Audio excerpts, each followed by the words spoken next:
Hey guys, welcome back to the new video. तो यार इस न्यूज़ से तो सभी खुश है कि मैन ऑफ स्टील 2 जो है वो डेवलपमेंट है डब्ल्यूबी के अंदर और वो उनकी टॉप प्रायोरिटीज़ में से एक है। बट जहां से हम बात करें, मैन ऑफ स्टील 1 जब आई थी 2013 में, तब से लेके अब तक सुपरमैन के कैरेक्टर में ही नहीं बल्कि डीसीयू की बहुत सारी चीज़ों में शेप आया है और बहुत सारी ड्रास्टिक चेंज सुपरमैन के कैरेक्टर में भी हमें देखने को मिले हैं। चाहे हम जस्टिस लीग की बात करें, चाहे स्नाइडर कट की बात करें, या फिर हम बैटमैन वर्सेस सुपरमैन की बात करें। तो आखिरकार किस तरीके से स्टोरी यहाँ पे सुपरमैन के लिए या फिर क्लार्क कैंट के लिए प्रोग्रेस होनी चाहिए, क्योंकि अगर आपने रिसेंटली देखा होगा डब्ल्यूबी ने जैसे ही डिस्कवरी के साथ मर्जर किया है ना, तो वहां पे ये न्यूज़ सामने आई कि वो मार्वल स्टूडियोज का फेजेस वाला फेज 1, फेज 2, फेज 3 वाले के हिसाब से जो है अपनी मूवीज को यहाँ पे बनाएंगे। और कहा जा रहा है कि ब्लैक एडम जो है वो यहाँ पे फेज 1 की तरह उसको ट्रीट किया जाएगा, यानी कि डीसीयू की एक फ्रेश और नई शुरुआत यहाँ पे जो है द रॉक देने वाले। और द रॉक ने जितनी भी फाइट की है अपनी टीम को लेके, वो डब्ल्यूबी के पास गए और सुपरमैन के कैरेक्टर की हेनरी कैविल को जो है डब्ल्यूबी में वापस लाया, क्योंकि कहा जा रहा था कि जब यहाँ पे जस्टिस लीग बनी थी और बन के वो फ्लॉप हो गई, तो उसके बाद जो है डब्ल्यूबी और डीसी ने किसी भी तरीके का कांटेक्ट नहीं करा था और वो पूरी तरीके से फायर हो चुके हैं। बट अब सबसे बड़ा सवाल ये बनता है कि एक्चुअली में सुपरमैन का कैरेक्टर जो कि स्नाइडर कट के बाद एक अलग ही लेवल पे जा चुका है और शायद से ही स्नाइडर कट का कोई भी कनेक्शन यहाँ पे अब नए डीसीयू के एरा के साथ होने वाला है, यानी कि सुपरमैन की जो स्टोरी है ना उसकी एक फ्रेश स्टार्ट होगी। लेकिन अब यहाँ पे सुपरमैन की स्टोरी जहां क्रिप्टन से रिलेट करती है, जहां पे अब सुपर हीरो वर्ल्ड पूरी तरीके से चेंज हो चुका है डीसीयू के लिए, यानी कि नए विलन्स, नए सुपर हीरोज हमें देखने को मिलेंगे। फ्लैश की मूवी आ रही है, तो ऐसे में किस हिसाब से सेटअप किया जाना चाहिए मैन ऑफ स्टील 2 की स्टोरी को। अभी भी आपको याद दिला दूं कि डीसी अभी भी और वार्नर ब्रोस अभी भी यहां पे सर्च कर रहा है इस फिल्म की राइटिंग को करने के लिए, किसी राइटर को ढूंढ रहा है। और पॉसिबली कहा जा रहा है कि क्रिस्टोफर मैक्यूरी, जिन्होंने यहां पे मिशन इंपॉसिबल सीरीज को यहां पे राइट किया था, वही शायद जो है इस मूवी के लिए भी राइटर चुने जा सकते हैं। लेकिन अभी ये बात फाइनलाइज नहीं है। लेकिन ऐसे में बहुत सारे फैंस ये स्पेकुलेट कर रहे हैं कि कहीं ना कहीं ब्रेनियक या फिर मार्शियन मैनहंटर, जो कि यहाँ पे justice league Snyder cut version में हमें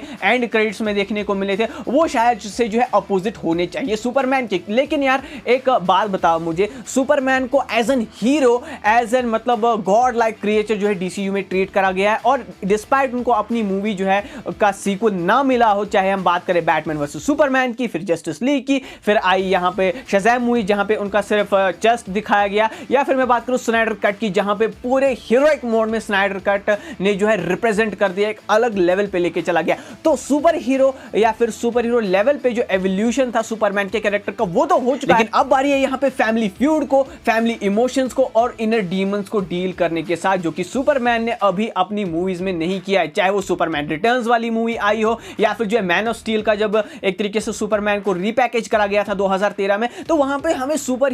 हीरो ही देखने को मिला है। लेकिन सुपर हीरो की फैमिली कैसी होनी चाहिए, कैसे वो अपनी इनर डीमन से डील करते हैं, ये सबसे अच्छी तरीके से दिखाया गया था सुपरमैन एंड लुइस के शो में, जिसके 2 सीजन ऑलरेडी आ चुके हैं और ये यहाँ पे Amazon प्राइम वीडियो पे भी अवेलेबल है। अगर आपने अभी तक नहीं देखी है ना, तो आप इसको देखकर यही कहोगे कि हाँ, अगर सुपरमैन के कैरेक्टर को फर्दर प्रोग्रेशन करवाना है, क्योंकि ये वो सेम सिचुएशन तो रही नहीं है कि जहां पे अभी भी जॉर्ड विलन जो है वो बच के निकला है सुपरमैन के पंजों से, या फिर जो है क्रिप्टोनियंस किसी और प्लेनेट पे घूम रहे हैं तो वो यहाँ पे अर्थ पे आके अटैक कर सकते हैं। हो सकता है कि एलियन इन्वेजन वाला एंगल जो है मैन ऑफ स्टील में 2 दिखाया जरूर से जाए, लेकिन एक पर्सनल जर्नी सुपरमैन के बच्चों के साथ, उनकी फैमिली के साथ, लोइस लेन का उनका रिलेशनशिप, उसको एक्सप्लोरेशन का स्क्रीन टाइम जो है वो बिल्कुल ही कम मिला है। और ऐसे में बहुत ही अच्छी बात होगी कि अगर सबसे पहले उनके पर्सनल कैरेक्टराइजेशन को मूवी में बेटर किया जाए, साथ ही साथ में अगर आपको कॉस्मिक चीजें भी इंक्लूड करनी है, अगर मैं बात करूं एक बेस्ट कॉम्बिनेशन लेवल विलन्स की, तो यहां पे ब्रेनियक और लेक्स ल्यूथर से बड़ा यहां पे जो है कॉम्बिनेशन यूज नहीं किया जा सकता है। बिकॉज यार आपको याद होगा कि जस्टिस लीग के एंड क्रेडिट सीन में हमें यही देखने को मिलता है कि किस तरीके से वो लीग ऑफ इनजस्टिस जो है फॉर्म करने की कोशिश करते हैं लेक्स ल्यूथर, और लेक्स ल्यूथर का कनेक्शन यहाँ पे कॉमिक्स में एक जबरदस्त विलन के साथ टाइम टू टाइम रह चुका है, जो कि सुपरमैन के अगेंस्ट जाते रहते हैं, और यहाँ पे और कोई नहीं बल्कि ब्रेनियक ही है, जिसको काफी सारे लोग कह रहे हैं कि ये फैन कास्टिंग जो है यहाँ पे सुपरमैन के अपोजिट हमें दिखनी चाहिए। बट क्या शज़ैम और ब्लैक एडम के साथ फेस ऑफ करवाया जा सकता है मैन ऑफ स्टील 2 में? I mean civil war type of situation. मुझे लगता है कि यहाँ पे इन दोनों का कैमियो अगर हो that will be better, but इनके बीच में फेस ऑफ दिखाना वो एक अलग मूवी हो सकती है। यानी कि मैन ऑफ स्टील 2 अगर आप बना रहे हो, तो यहाँ पे हेनरी कैविल के कैरेक्टर को, क्लार्क कैंट के कैरेक्टर को एक परफेक्ट रिप्रेजेंटेशन मिलना चाहिए इतने सालों के बाद, यानी कि उतना जो उन्होंने अपने इस सीक्वल का वेट किया है उनको अपने ड्यूज मिलने चाहिए। उनका एक प्रॉपर सोलो रन होना चाहिए जिसमें किसी भी कैरेक्टर का, चाहे शज़ैम हो, ब्लैक एडम हो, उसमें किसी का भी कोई मेजर इन्वॉल्वमेंट या फिर फेस ऑफ उनके साथ ना दिखाया जाए, बल्कि वो अगर अपने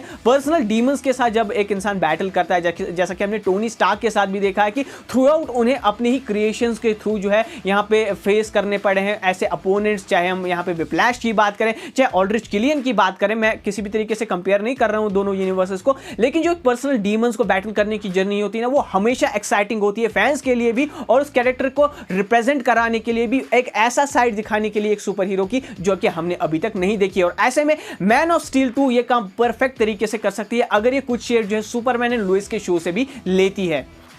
और जैसा कि मैंने कहा कि काफ़ी सारे लोग ये अभी स्पेक्युलेट कर रहे हैं कि ब्लैक एडम के साथ एक बड़ा फेस ऑफ, क्योंकि यहाँ पे ब्लैक एडम में देखो है इतना बड़ा कैमियो भी हमें नज़र नहीं आने वाला सुपरमैन का, but the main fact remains कि इनका जो फेस ऑफ है या तो ब्लैक एडम 2 में अल्टीमेटली होगा जहाँ पे शज़ैम भी इन्वॉल्व होंगे, या फिर शज़ैम 3 जो बनने वाली है जहाँ पे बहुत बड़े चांसेस हैं कि शज़ैम और द रॉक आपस में टकराएंगे एक दूसरे के साथ, एक लेगेसी वाली फाइट हमें देखने को मिलेगी। तो वहाँ पर अगर सुपरमैन को इन्वॉल्व करा जाएगा ना, यानी कि एक फेज बाय फेज डेवलपमेंट होगा जहां पे सबसे पहले ब्लैक एडम आएगी and that will establish the Rock's character, the Black Adam character as a next Iron Man and the Superman will be the next Captain America. अब देखो मैं किसी भी तरीके से मार्वल और डीसी यूनिवर्स को यहां पे कंपेयर नहीं कर रहा हूं, बट गेसिंग की दैट अब यहां पे मार्वल के ही नक्शे कदमों पे चलने वाली है, यहां पे फेज बाय फेज डेवलपमेंट होने वाली है मूवी की, यानी कि आप हर एक मूवी को, चाहे फ्लैश मूवी भी आने वाली है ना, उसका भी कहीं ना कहीं कलेक्शन हमें पैरेलल यूनिवर्स से देखने को मिलेगा, ब्लैक एडम से देखने को मिलेगा।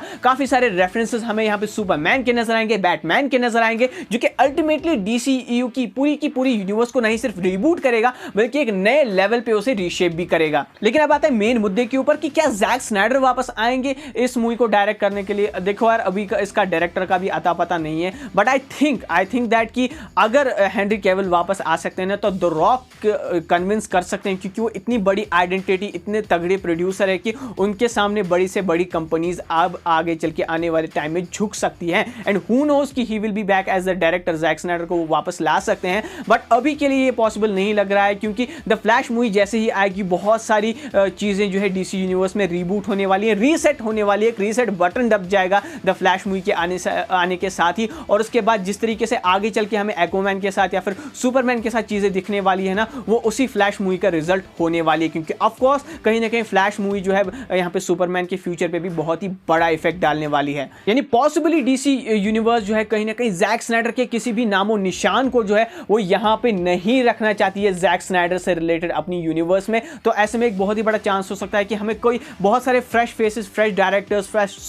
Story writers, screen play writers जो है नजर आएंगे डीसीयू के साथ जुड़ते हुए, जो कि द रॉक के साथ बहुत ही क्लोजली काम करने वाले हैं डीसीयू के फ्यूचर को यहाँ पे सेटअप करने के लिए। सो गाइस आपके क्या थॉट्स है मैन ऑफ स्टील को लेके, क्या इसकी स्टोरी होनी चाहिए, क्या आप मेरी बातों से एग्री करते हो, क्या आपके डिसएग्रीमेंट्स हैं, मुझे अपने थॉट्स कमेंट सेक्शन में जरूर बताइएगा। अगर आपको ये वीडियो पसंद आया तो उस वीडियो को लाइक करें, शेयर करें, चैनल को सब्सक्राइब करें। मिलते हैं बहुत ही जल्द आपसे नेक्स्ट वीडियो में। Till then take care and be marvellous.